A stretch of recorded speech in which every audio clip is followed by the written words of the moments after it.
घने जंगलों में एक आम का पेड़ रहता था। वह बड़ा दुखी और हताश रहता था। एक दिन घने जंगलों के बीच से उसे किसी के आने की आहट महसूस हुई। उसने देखा एक लकड़हारा नुकीली कुल्हाड़ी लेकर उसके तरफ आ रहा था। पेड़ ने लकड़हारे को आवाज लगाते हुए कहा, सुनो भाई, मुझे लगता है कि तुम्हें लकड़ियों की जरूरत है।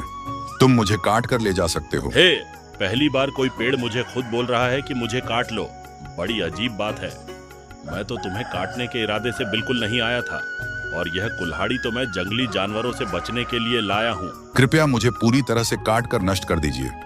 आप चाहे तो मेरे फलों और लकड़ियों को काट कर बहुत सारा धन कमा सकते हैं।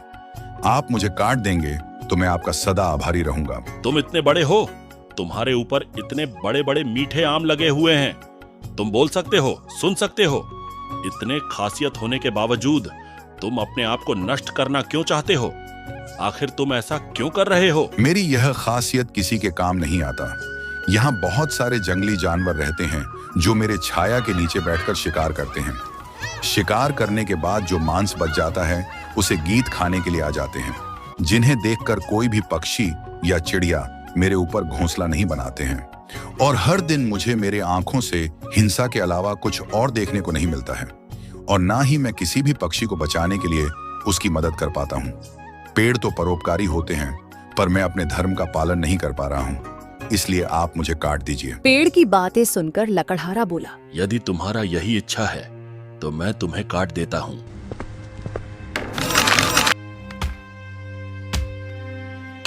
लकड़हारा लकड़ियों और फलों के लालच में पूरी पेड़ को काट देता है। वह लकड़ियों और फलों को बेच देता है। इसके बाद उसके पास बहुत ज्यादा पैसे और धन एकत्रित हो जाता है। पर जब वह अपनी पत्नी को यह पूरी बात बताता है तो उसकी पत्नी उसे कहती है, हे जी, आप धन के लालच में आकर इतना गिर जाएंगे। मुझे नहीं पता था, आपने एक परोपकारी पेड़ की मदद करने की बजाय उसे काट दिया।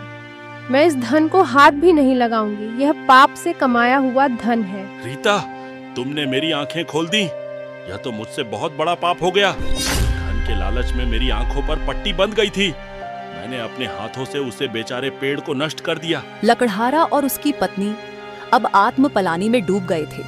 वह अपने आप को दोषी समझ रहे थे। कुछ दिनों तक उदास रहे, अपने पाप का प्रायश्चित करने की हर मुमकिन कोशिश करते रहे, पर उन्हें इस बात का दुख था कि वह उसे पेड़ को जीवन नहीं दे सकते। तभी लकड़हारे को याद आया कि पेड़ के कुछ आम उसने अपने पास ही रखी थी और वह पूरी तरह से सूखकर गुठली हो चुके हैं। ये देखकर लकड़हारे को एक आस जागी कि वह पेड़ को फिर से जीवन दे सकता है। वह दौड़ते हुए उन गुठलियों को अपने खेतों की तरफ ले गया। इसके बाद उसने गुठली को खेत के उपजाऊ मिट्टी में गाड़ दिया और वह प्रतिदिन जाकर वहां पानी देने लगा। कुछ दिनों में वहां एक पौधा उगाया। वह देखकर लकड़हारा और उसकी पत्नी बहुत खुश हुए और कुछ ही महीने में अब पौधा पेड़ बन गया। अब पहले की तरह पेड़ की आंखें मुंह निकल आई। अपने आप को फिर से जीवित देखकर पेड़ लकड़हारा से कहने लगा, आपने मुझे फिर से जीवित कर दिया। अब वही हिंसा मुझे फिर से देखनी पड़ेगी। हाँ हाँ हाँ हाँ, अब तुम्हें किसी भी तरह की हिंसा देखने को नहीं मिलेगी। मैं तुम्हें अपने खेतों पर ले आया हूँ। यहाँ पर दूर दूर तक कोई जंगली जानवर नहीं है, और यहाँ पर बहुत सारे पक्षी भी हैं जो हर पल तुम्हारे मित्र बनकर तुम्हारे साथ रहेंगे, और बदले में तुम यहाँ पर खड़े होकर मुझे हर मौसम की जानकारी देना। पेड़ ने लकड़हारे को धन्यवाद दिया। लकड़हारा और उसकी पत्नी भी अपने पाप से मुक्त हो चुके थे।